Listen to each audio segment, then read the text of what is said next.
December, reminding the parties of the commitments that they had made to negotiate on these issues, and reiterating that from a U.S. government perspective, this was the correct way forward. Since the Secretary's visit, we've been satisfied, I think, that the two sides have shown a new willingness to negotiate and to try to resolve the differences. There have been some new ideas that have been put on the table. Don't know that that they are going to be the agreed positions, but it is important that the two sides are talking again. It's more important, though, and one thing to make clear is that while the election process and the political process is important, in fact, getting an agreement and moving forward and removing some of the obstacles on the political front is really only preparation for taking on the issues that are of greatest concern to the greatest number of Yemeni citizens, in our view, and that is the economic issues, the issues of poverty, of unemployment, and some of the social issues that accompany that, lack of educational opportunities, lack of strong health care in the country.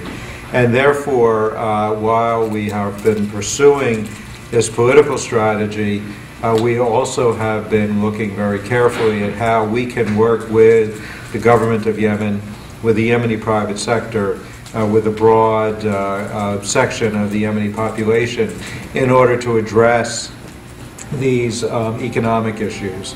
As you know, we have significantly increased our economic assistance to Yemen in recent years. It's now about $130 million a year out of a total aid package of about $300 million a year, so about $170 million in security assistance, about $130 million in economic assistance. But at the same time, we've also been looking at what we can do to encourage the government of Yemen to take certain steps in order to improve the capacity of the private sector to participate in the development of the national economy, and to recognize that at the end, the private sector, which is really going to be the engine of economic development, it's important that the government adopt the appropriate legal and regulatory framework and take the steps that are necessary in order to ensure that the government is seen as a promoter of private sector development and not as an obstacle to private sector development. That's a conversation that we're having with the government as well as with others. As part of that, the United States has supported, since it was first formulated in 2009, a 10-point economic reform agenda that has been embraced by the government of Yemen but not yet implemented. It was reissued, announced in late 2010, and the U.S. has again said that we believe that these are important steps, steps that we would like to see the government moving forward on as quickly as possible. The 10-point plan is not a solution to Yemen's economic problems, but we do believe that it's a step in the right direction, and that we think that the implementation of the 10-point plan would be seen both within Yemen and among foreign investors as a positive signal of the commitment of the government of Yemen to address these serious economic issues. We've also encouraged the government of Yemen to continue with the implementation of the commitments it made to the International Monetary Fund in 2009. The record of the government has been mixed so far. While it's taken a number of the steps that it pledged to take, it has fallen short in the commitment to reduce fuel subsidies and also to enact a general sales tax to allow the government to raise additional revenue and cover its expenses. Right now, the budget deficit in Yemen is running at about 20% of the overall budget. It's a very high level and one that can't be sustained. The United States has also led an international effort to develop a multi-donor trust fund, 5-year program, $750 million over the 5 years, with the World Bank taking the lead in the implementation. It's a program that we believe will provide a significant incentive to focus in on a particular sector or a couple of sectors of the Yemeni economy where we believe that that level of funding can make a real difference and can help move the economy forward through priming the pump of economic activity. The United States, of course, can't be responsible by itself for all of the measures that are necessary, for all of the economic and development assistance that's necessary. And so we've also looked very closely to the role that others can play. And I'm pleased to say that on the side of Saudi Arabia and the GCC, we've seen a significant increase in the level of their own development assistance programs, their own activities. As you know, Saudi Arabia is by far the largest foreign donor to Yemeni economic development, running about $1 to $2 billion a year. GCC has also come forward. The UAE in particular has been a very positive partner in promoting economic development and engaging and cooperating on some of these important initiatives. The Qataris, as you know, are very much involved in the mediation effort with the Houthis in the north and have played a positive role there. And of course, the United States, along with the GCC and about 20 other states, participates in the Friends of Yemen organization, which is an important tool that the government of Yemen can use to review strategies on how to advance its economic and political issues, development issues.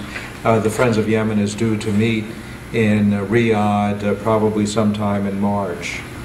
So just to wrap up and to reiterate the key points, I think that the direction that we're in today, which is a bit of a change of direction from where we've been really since 2001, is to try to define the U.S.-Yemeni relationship as something that is going to be a long-term commitment, a long-term partnership that's going to be an important part of U.S. regional policy and the strategy that we're going to pursue in the region for many years to come.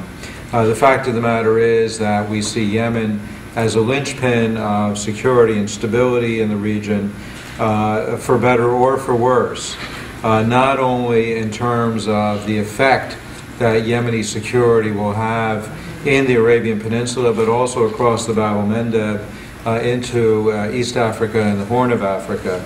So it occupies a critical strategic position in that part of the world. Our vision for Yemen is a secure, stable, and prosperous state integrated with the GCC and oriented towards the United States and the West in terms of its policy. And we will have an opportunity to discuss these issues at greater length when President Saleh visits the United States a little bit later this year, and we'll have an opportunity to discuss this with President Obama and the other senior members of the U.S. administration. And just to add one last point, and that is to say that yesterday we were in the Detroit area. We met with senior members of the Yemeni American community there. We also had a town hall meeting. Wanted to meet with you all today just to talk about the role that I think that you can play in trying to promote closer U.S.-Yemeni relations.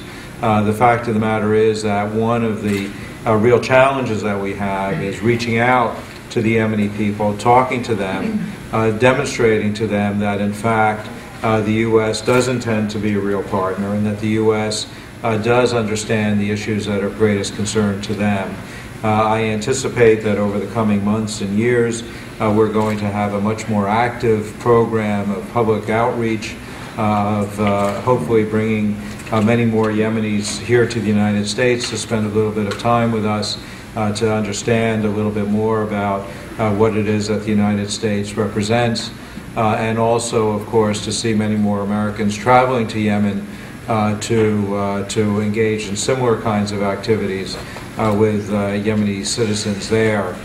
And of course, all of you, as the people who understand both cultures, many have lived in both cultures, you speak English and Arabic, and I think that the perspective that you would bring to the table of being able to explain the two societies and to share some of your experiences with your friends and relatives and others in Yemen could be an extremely important and valuable bridge between our two cultures, between our two countries.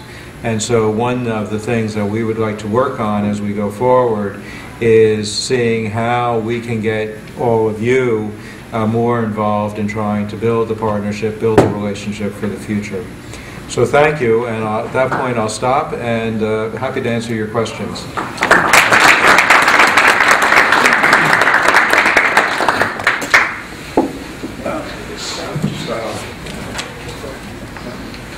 I was just told that His Excellency speaks Arabic, so your question also could be answered in Arabic. They can be asked in Arabic. I don't promise to answer them.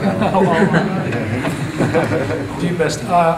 Mr. Al-Yusufi, Abdul Karim Al-Yusufi, is going to be the moderator for the meeting, so please make it brief and short to the point. Thank you. Thank you.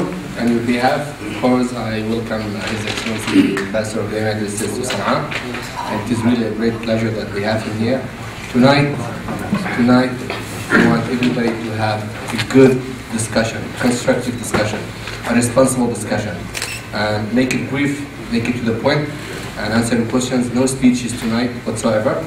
I'm going to allow a couple of minutes to the presidents of the Yemeni community in a little while, but let's get to the bottom of this and start talking about what we are talking about here. And there are good points that we're going to be talking about. The ambassador is willing to be open for all of this.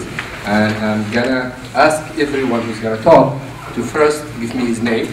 I'm going to just write it down, and then whomever I point at, I'll take him, okay? Insert.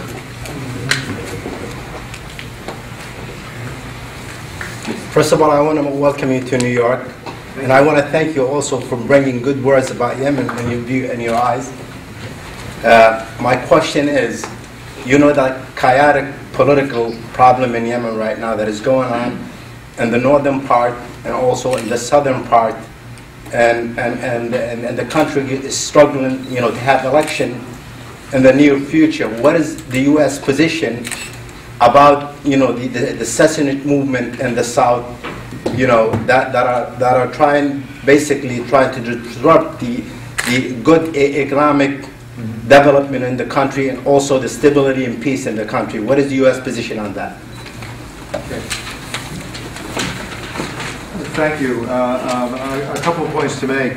One, of course, as you know, that the National Dialogue included a commitment on the part of the parties not only to address the issue of election reform and constitutional amendments, but also to take on the issue of the southern and the northern